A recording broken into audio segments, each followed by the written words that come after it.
Jenazah bekas Perdana Menteri Abdullah Ahmad Badawi selamat disemadikan di Makam Pahlawan Masjid Negara pada jam 2.26 petang, Selasa 15 April 2025. Lebih 3,000 hadirin termasuk pemimpin negara, kenamaan serta orang awam hadir menunaikan solat jenazah yang disempurnakan di Dewan Solat Utama selepas solat Zuhur.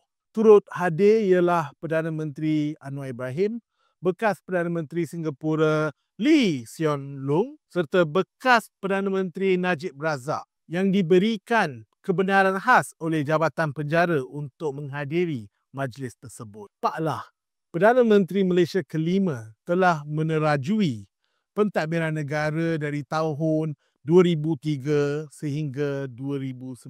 Tanpa mengira latar belakang politik, seluruh rakyat Malaysia bersatu dalam mengenang jasa dan sumbangan beliau. Ketua Menteri Pulau Pinang, Chow Kon Yeow telah mengumumkan penamaan semula Lebuhraya Bandar Kasia sebagai Jalan Tun Abdullah Ahmad Badawi. Manakala MRSM Kepala Batas pula akan dinamakan semula sebagai Maktab Rendah Sains Marah Tun Abdullah Badawi sebagai penghormatan kepada beliau yang pernah berkhidmat sebagai Ahli Parlimen Kepala Batas selama 35 tahun.